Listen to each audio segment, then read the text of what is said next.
जन्म से अत्यंत बलशाली है। ओम नमः शिवाय शिवाय शिवाय। वेदों के समुचित ज्ञान ने उसकी शक्ति में और भी वृद्धि कर दी है। वो प्रकांड पंडित है। भगवान शिव के महान भक्तों में उनकी गणना होती है।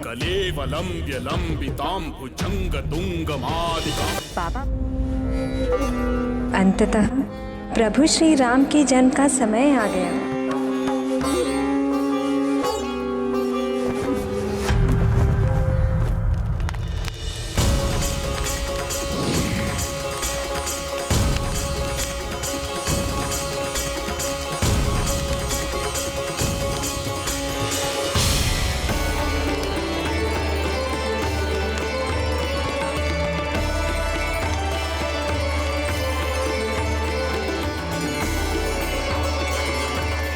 महाप्रतापी महाराज दशरथ, मैं प्रजापत्य पुरुष आपको ये आशीष देता हूँ कि पुत्रों की प्राप्ति की आपकी मनोकामना अवश्य पूर्ण होगी।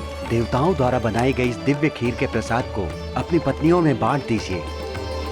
उनके इस दिव्य खीर के प्रसाद के ग्रहण कर लेने से शीघ्र ही आपके राजप्रासाद में पुत्रों की किलकारियां गूंज उठेंगी।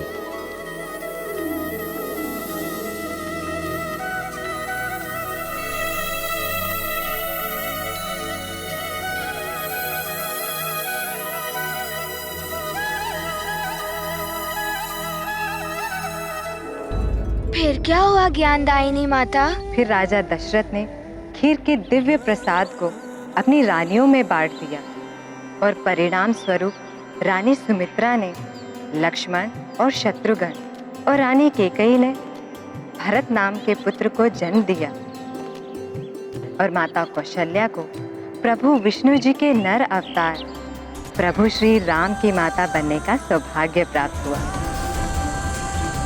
अर्थात प्रभु श्री राम के हाथों रावण का संहार होगा।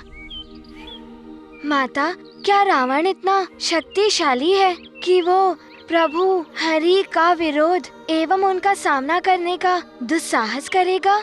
पुत्र, 10 शीश धारण करने वाला दशानन रावण जन्म से अत्यंत बलशाली है। ओम नमः शिवाय शिवाय शिवाय। वेदों के समुचित ज्ञान ने उसकी शक्ति में और भी वृद्धि कर दी है। वो प्रकांड पंडित है। भगवान शिव के महान भक्तों में उनकी गणना होती है। बाबा भोलेनाथ से उसे अति प्रचंड खड़ग चंद्रहास भी प्राप्त है। महापंडित, महान शिव भक्त, ये तो एक महान पुरुष के गुण है माता। हाँ पुत्र, जब इन गुणों का सम्मिश्रण दुष्टता एवं अहंकार से हो जाए तो व्यक्ति महादानव बन जाता है। और इस महादानव रावण ने किसी भी शत्रु से स्वयं को सुसज्जित रखने के लिए मेरे स्वामी प्रभु ब्रह्मदेव की घोर तपस्या की और वरदान प्राप्त किया कि कोई नर या वानर ही उसका वध कर सके। परंतु वाली से हुए संघर्ष में पराजित होने और एक वानर से सामना होने के पश्चात उन्हें ज्ञात हो गया कि नर या वानर उसका संहार करने में भी सक्षम हो सकते हैं। मृत्यु का भय उसे पुनः सताने लगा। पूर्व काल में प्राप्त उस वरदान से वो असंतुष्ट हो गया। फिर उसने क्या किया माता? उसने ठान लिया पुत्र कि वो अमृत प्राप्त कर अमृतत्व को प्राप्त करेगा। जीवन और मृत्यु के चक्र से मुक्ति पाकर सदा जीवित रहेगा। इसी आशय से वो पुनः सृष्टि के सृजनकर्ता प्रभु ब्रह्मा जी की घोर तपस्या में लीन हो गया। ओम ब्रह्मदेवाय नमः। ओम ब्रह्मदेवाय नमः। ओम ब्रह्मदेवाय नमः। ओम ब्रह्मदेवाय नमः। ओम ब्रह्मदेवाय नमः। ओम ब्रह्मदेवाय नमः। ओम ब्रह्मदेवाय नमः। ओम ब्रह्मदेवाय नमः। ब्रह्मदेवाय नमः। ओम ब्रह्मदेवाय नमः। ओम ब्रह्मदेवाय नमः। ओम ब्रह्मदेवाय नमः। ओम ब्रह्मदेवाय। दशानन रावण, अपने नेत्र खोलो बस। प्रणाम सृष्टि के रचयिता प्रभु ब्रह्मदेव। आपके दर्शन पाकर आपका यह भक्त कृतार्थ हुआ। तुम्हारा कल्याण हो पुत्र।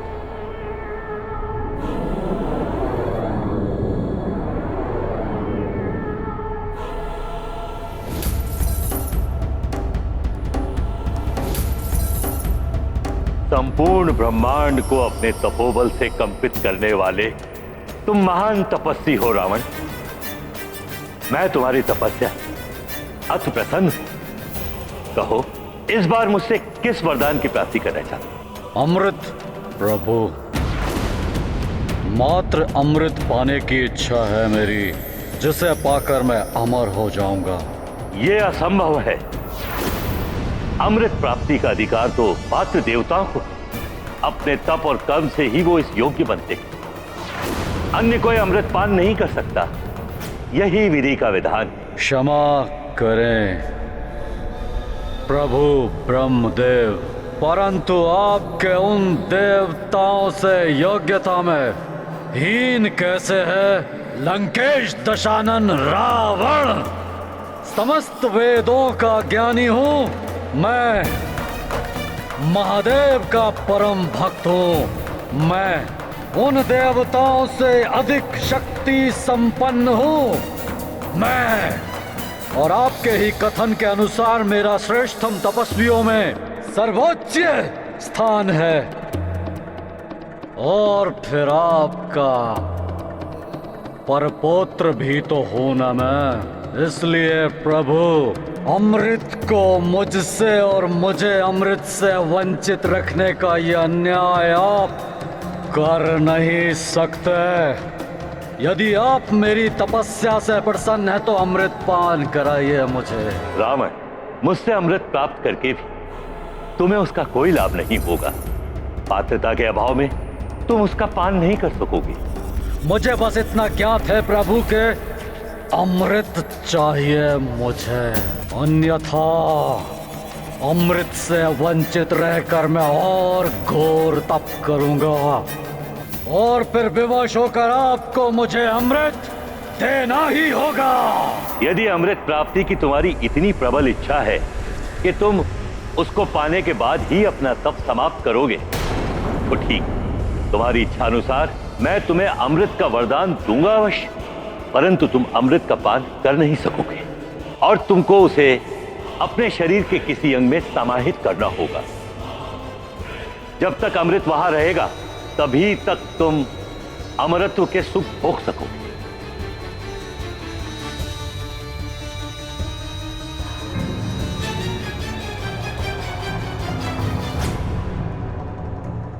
उत्तम, अति उत्तम।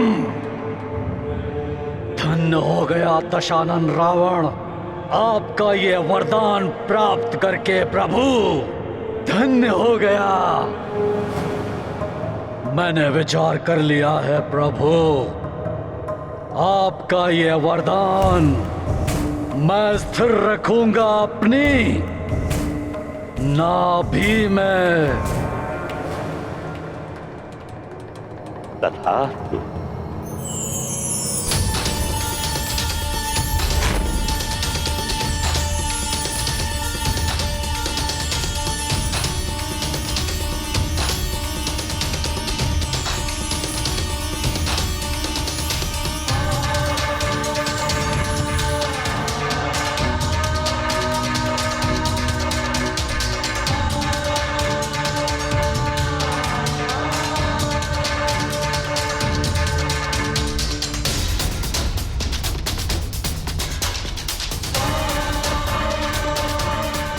रावण ने अमृत को अपनी नाभि में ही रखने का चुनाव क्यों किया? क्या उसका कोई विशेष कारण था? पुत्र, महाज्ञानी और महापंडित है रावण। उसे ज्ञात है वेदों द्वारा स्थापित युद्ध के नियमों के अनुसार नाभि या उससे नीचे अंगों पर वार करना वर्जित है। ऐसा वार करना घोर पाप माना जाता है। इसीलिए अपनी नाभि में अमृत छुपाकर रखने से रावण और सुरक्षित हो गया, क्योंकि जो योद्धा उससे धर्मोचित युद्ध करेगा वो उसके उन अंगों पर कदापि वार नहीं करेगा और अमृत सदा उसके शरीर में स्थित रहेगा। परंतु अमृत पाने के पश्चात रावण निर्भीज्ञ, निशंक और निरंकुश हो गया। अपनी निरंतर दुष्कृत्यों से वो राक्षसी शक्तियों का प्रसार कर रहा है। धर्म की पुनः स्थापना करने के लिए ऋषि मुनि घोर तप करते हैं, तो वो उसमें व्यवधान डालता है। सकल जगह उसके आतंक से पीड़ित है हनुमान। माता, रावण का संहार करने के लिए प्रभु श्री हरि राम अवतार ले चुके हैं ना? हाँ पुत्र, किंतु स्मरण रहे, रावण की मृत्यु नर या वानर के हाथों ही होनी है। वो नर प्रभु श्री राम हैं और वो वानर तुम हो हनुमान। समय आने पर तुम प्रभु श्री राम से मिलोगे। जब उन्हें तुम्हारी सहायता की आवश्यकता होगी, तब पूर्ण निष्ठा से उनका सहायक बन उनके कार्य संपन्न करने का हर संभव प्रयास करना तुम्हारा कर्तव्य होगा। तुम्हारे परम कर्तव्य से तुम्हें परिचित कराने और उसके प्रति तुम्हें प्रेरित करने के लिए ही मैंने विस्तार से प्रभु विष्णु जी के पूर्व अवतारों का वर्णन किया है। समय आने पर पूर्ण क्षमता से प्रभु श्री राम के कार्य को संपूर्ण करना। माता, प्रभु श्री हरि के ऐसी न्यारी लीलाओं के बारे में अवगत कराने के लिए हनुमान आपका सदैव कृतज्ञ रहेगा। हनुमान सदैव आपके द्वारा दिए गए ज्ञान को स्मरण रख अपने कर्तव्य पथ पर अग्रसर रहेगा। सदैव प्रभु इच्छा के प्रति समर्पित रहेगा।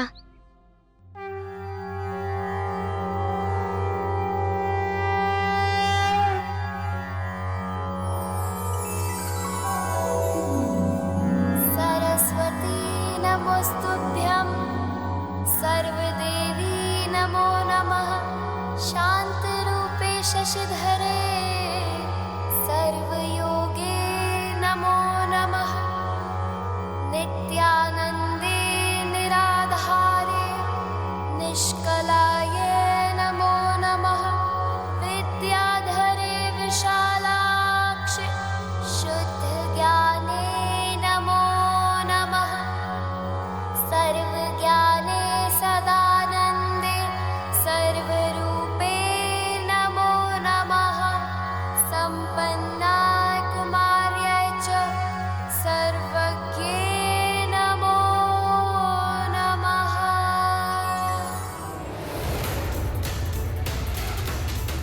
आपको कोटि कोटि नमन माता। निर्भय भव।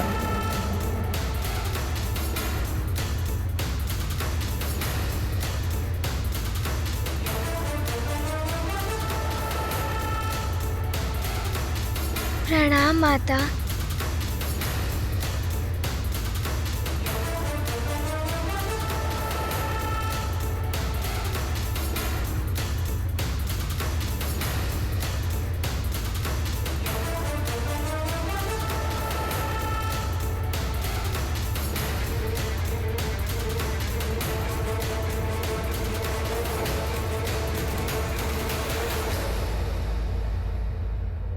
प्रणाम त्रिदेव, प्रणाम त्रिदेवियों।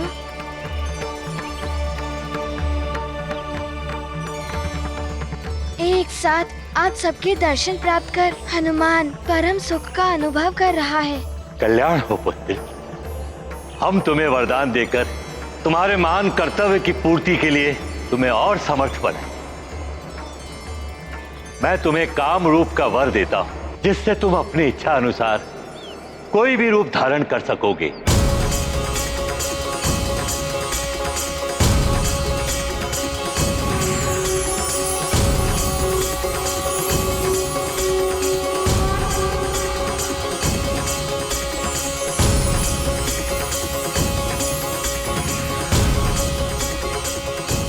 धन्यवाद ब्रह्मदेव। हनुमान, शक्ति रूप में मैं सदैव तुम्हारी पूंछ में स्थित रहूंगी। स्मरण रखना पुत्र, किसी भी ऋषि मुनि का श्राप मेरी शक्ति को प्रभावित नहीं कर सकता।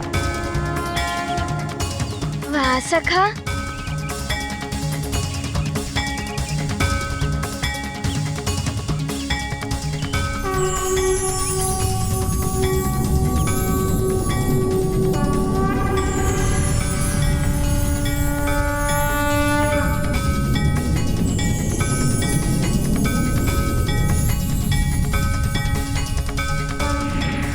धन्यवाद माता पार्वती।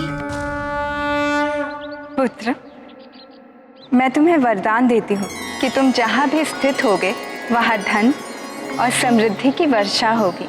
मेरे समान तुम सभी की आशा और भावी शुभ के प्रतीक होगे और स्वयं प्रभु श्री नारायण की विजय पताका बनोगे।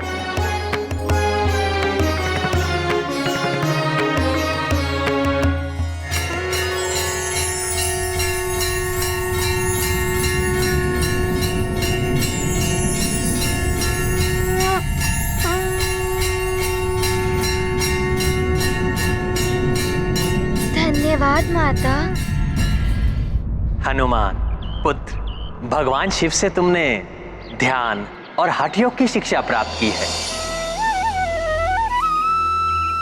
और माता सरस्वती ने तुम्हें ज्ञान और भक्ति योग में पारंगत बनाया।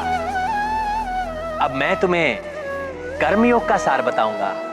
हनुमान, कर्म ही मनुष्य के भाग्य का आधार है। इसीलिए पुत्र, अपने कर्मों से धर्म और सत्य की स्थापना करना और संपूर्ण सृष्टि का कल्याण करना। मैं तुम्हें वरदान देता हूं कि तुम ईश्वर के प्रति भक्ति और सेवा का सर्वोत्तम उदाहरण बनोगे और कालांतर में तुम्हारा इतना उच्च स्थान होगा कि तुम स्वयं ईश्वर रूप में पूजे जाओगे।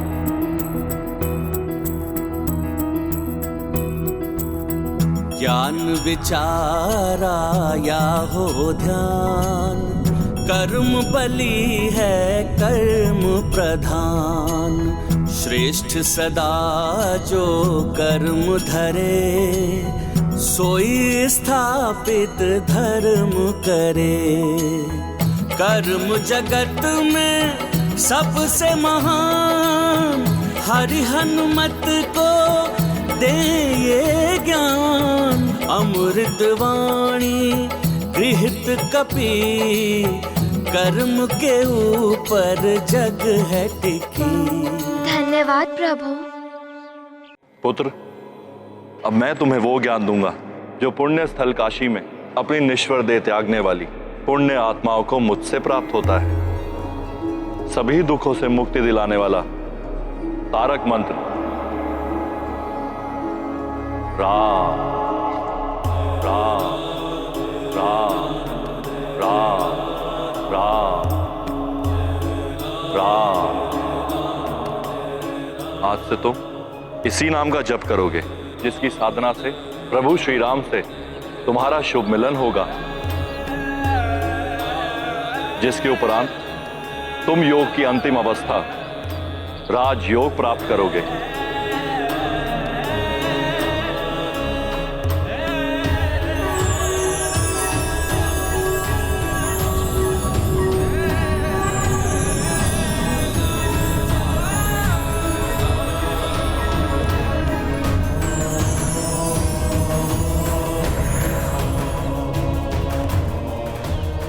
आपका धन्यवाद भोले बाबा। राम राम राम राम राम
शंख को मुख से लगायो, तीनहु लोक को दियो गुंजायो।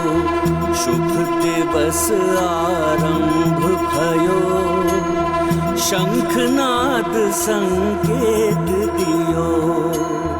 नाद सकल जग ने ये सुनी, सृष्टि भई उल्लासमयी। धर्म जगत में स्थापन निश्चित कर देंगे बजरंग। ये गाथा महाबली हनुमत की, कुछ कर लीला राम भगत की। जय जय जय रघुनंदन राम, जय जय जय महाबली हनुमान।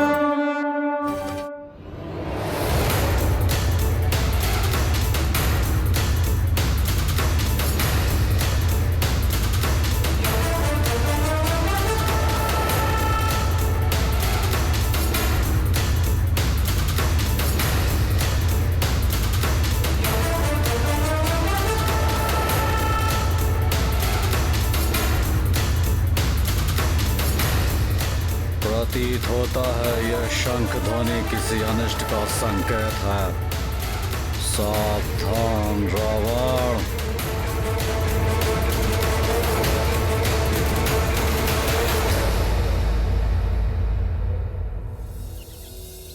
हे प्राणवल्लभ, उस अद्भुत शंख ध्वनि के श्रवण से संसार में अपार शांति और संतोष का विस्तार हुआ होगा ना? हाँ प्रिय, स्वयं हनुमान द्वारा उत्पन्न किया वो शंख घोष तो सकल जगत के उद्धार और उत्तम भविष्य का सूचक था। हे केशव, तो इसका अर्थ ये हुआ कि अब हनुमान सक्रिय होकर पूर्ण रूप से आपके पूर्व अवतार श्री राम के पुण्य कार्यों में भागीदार बनने वाले थे। हाँ देवी, समय के साथ हनुमान एक विलक्षण योद्धा के रूप में विकसित हुए, जो सदैव अपने आराध्य श्री राम की भक्ति में डूबे रहते थे। परंतु उनकी ये प्रतीक्षा समाप्त होने वाली थी। शीघ्र ही वो मेरे राम अवतार से मिलने वाले थे। परंतु भाग्य की विडंबना से एक और विचित्र संयोग उत्पन्न हुआ। बाल्य अवस्था से उनका चिर शत्रु वाली ही हनुमान से श्री राम की भेंट का निमित्त बना। वाली प्रभु? हाँ देवी, अपने पिता ऋक्षराज के देहावसान के बाद व्यस्क हो चुका वाली पुनः इस किंधा का राजा बना। परंतु इस बार राजपद पर स्थापित होना उसका धर्मोचित अधिकार था। वाली इतना शक्तिशाली बन गया था कि शत्रु उसके नाम से ही थर्रा जाते थे। इतना सामर्थ्य, इतनी शक्ति अर्जित कर ली थी उसने कि अपना संध्या वंदन पूर्ण करने के लिए छलांग लगाकर कुछ क्षणों में वो 7 समुद्र की यात्रा कर लेता था।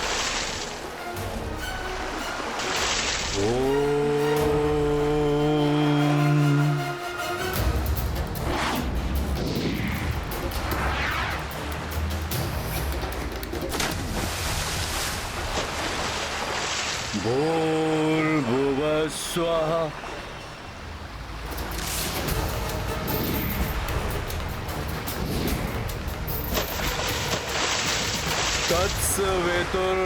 तत्सवितुर्वरेण्यम्।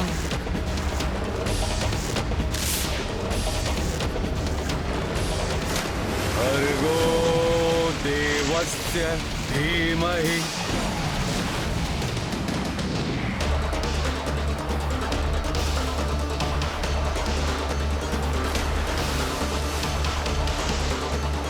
यो यो नः प्रचोदयात्।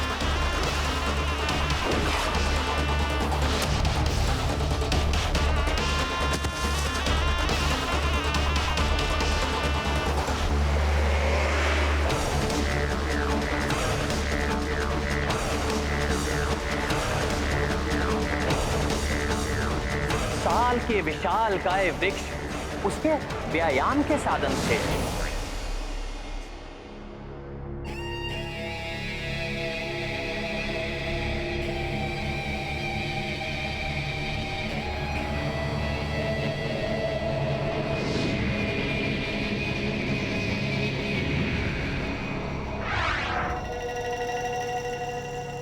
अपने हाथों से पर्वतों पर वार कर मुष्टि युद्ध का अभ्यास करता था वो।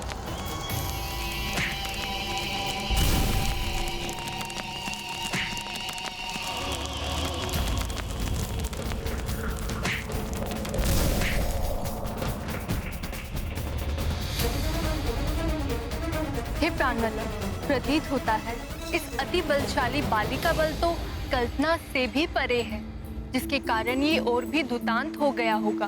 फिर सुग्रीव का क्या हुआ स्वामी? क्या इस दुष्ट बाली ने उसे सुरक्षित रखा? सुग्रीव तो जैसे अपने अग्रज बाली का ही प्रतिबिंब था, उसी के समान शक्तिशाली और पराक्रमी योद्धा था।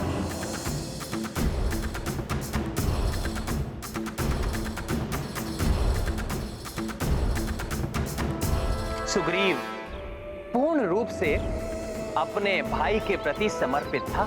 पूर्व काल के विपरीत अब बाली के प्राण अपने अनुज में वास करते थे। राम और लक्ष्मण की भांति जोड़ी थी इन दोनों भाइयों की।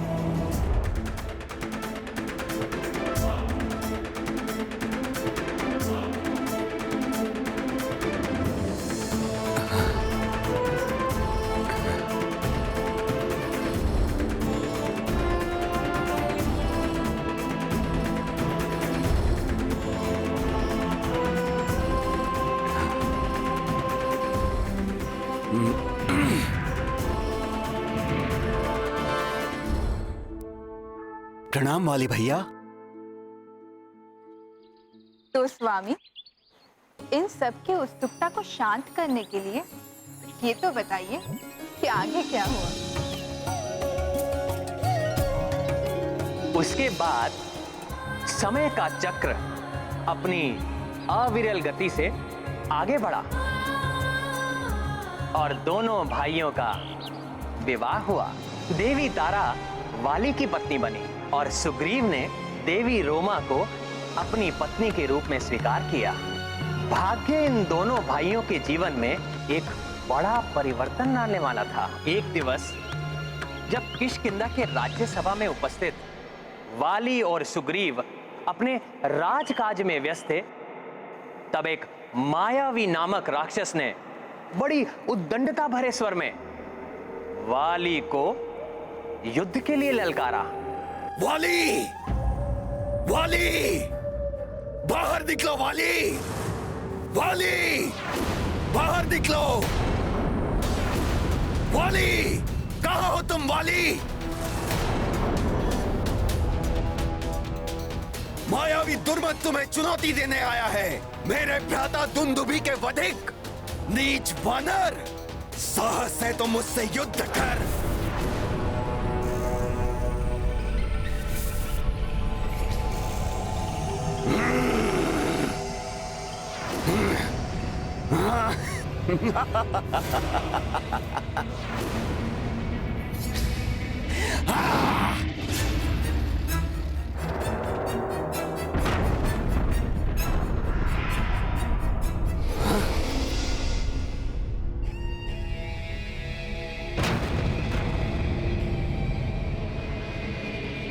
रुको, वही अभी आता हूँ।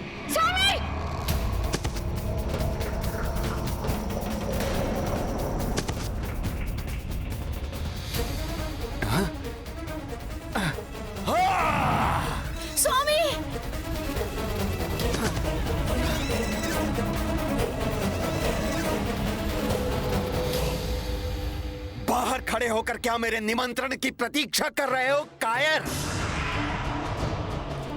साहस है तो इस कंदरा में प्रवेश करके मेरे साथ युद्ध करो।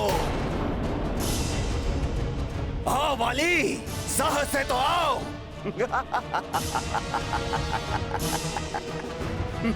मायावी राक्षस! नहीं वाली भैया, नहीं। इस कंदरा के अंदर मत जाइए। यह अवश्य इस मायावी का कोई छल है, जिसके कारण यह मायावी आपको कंदरा में प्रवेश करने के लिए उकसा रहा है। संभव है इस अंधकारमय कंदरा में आसुरी शक्तियों में अत्यधिक वृद्धि हो जाती हो। भ्राता सुग्रीव, संभव है तुम्हें स्मरण नहीं होगा यदि इस राक्षस की शक्तियां बढ़ेंगी तो मेरी शक्तियों में भी वृद्धि होगी। मुझे मिले वरदान के अनुसार इसकी आदि शक्तियां मुझ में समाहित हो जाएंगी। मुझे स्मरण है वाली भैया, परंतु कुछ नहीं सुग्रीव। मैं जाकर उस दुष्ट को अभी मारकर लौटता हूं। तब तक तुम मेरी यहीं प्रतीक्षा करना।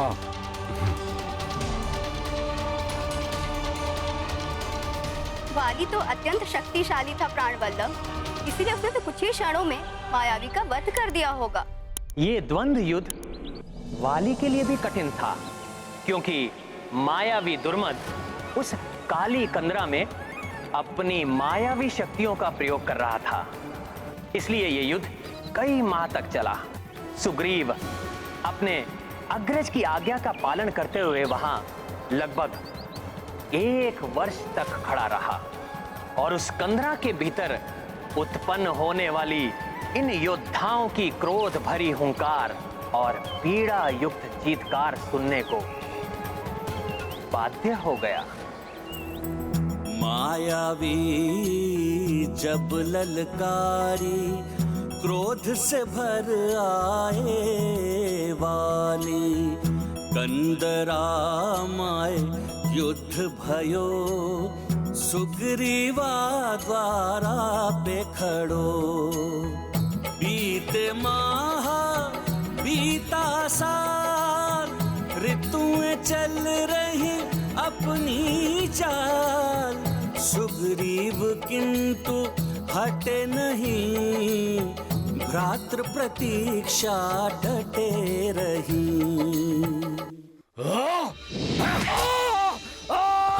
सुग्रीव! भ्राता सुग्रीव! भ्राता सुग्रीव! स्वामी!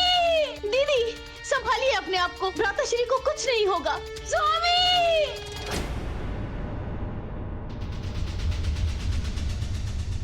भैया भैया, ये तो असंभव है भैया। आप तो अजय हैं, आपका वध कैसे कोई कर सकता है? नहीं भैया, नहीं।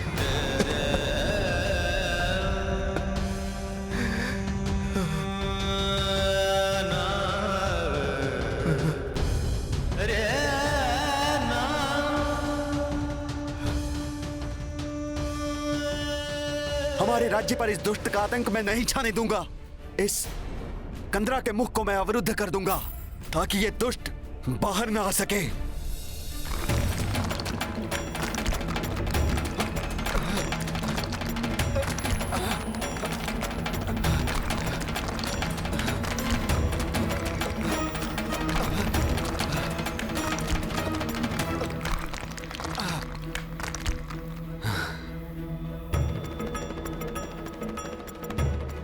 परंतु प्राणवल्लभ, इसका अर्थ हुआ वाली की मृत्यु के फल स्वरूप किष्किंधा ने अपना राजा खो दिया।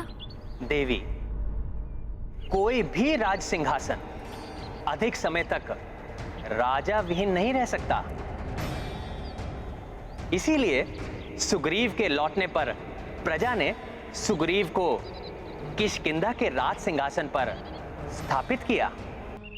परंतु उसे ये कहां ज्ञात था कि दीर्घ काल के लिए उसकी शांति भंग होने वाली है, क्योंकि सुग्रीव इस सत्य से अनभिज्ञ था कि उस युद्ध में वाली का अंत नहीं हुआ था, अपितु वाली ने मायावी का वध किया था।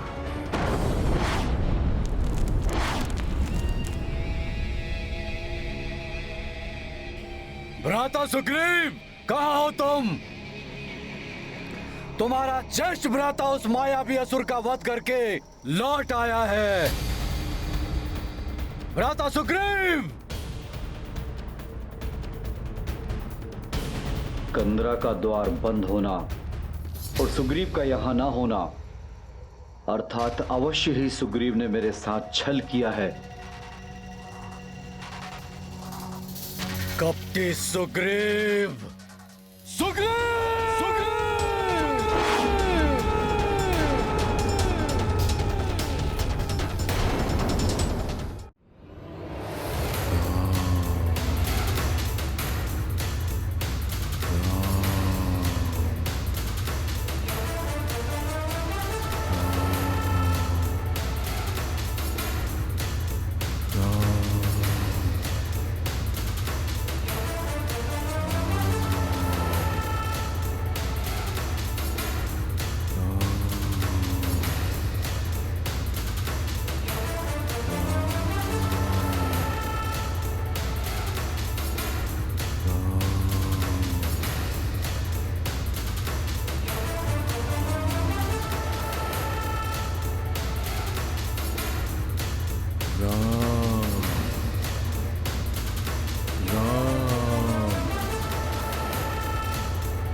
दिवाकर सुवन केसरी नंदन तेज प्रताप महाजगवंदन विद्यावान गुणी अति चातुर राम काज करिबे को आतुर प्रभु चरित सुनबे को रसिया राम लखन सीता मन बसिया।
प्रणाम सूर्यदेव।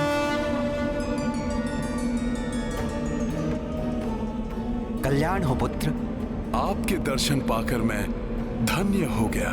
संभवतः तुम्हें स्मरण नहीं, परंतु मैं तुम्हारा गुरु हूं।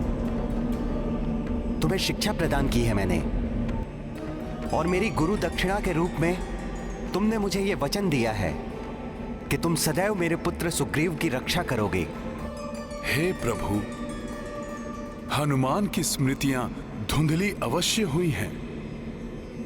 पूर्व काल की अनेक घटनाओं का मुझे स्मरण नहीं है,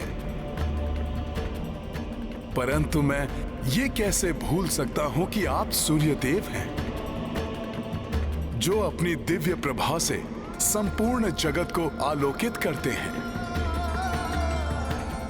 तभी तो आप संपूर्ण जगत के गुरु कहलाते हैं। आपको दिए गए वचन का पालन करना तो मेरे लिए सौभाग्य की बात होगी भगवान। तो सुनो पुत्र, मेरे पुत्र सुग्रीव पर एक विकराल महासंकट छाया है। उसे शीघ्र ही तुम्हारी सहायता की आवश्यकता है।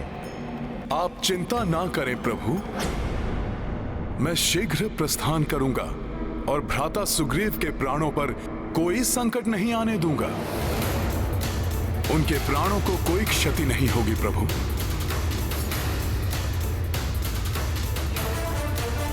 प्रणाम सूर्यदेव।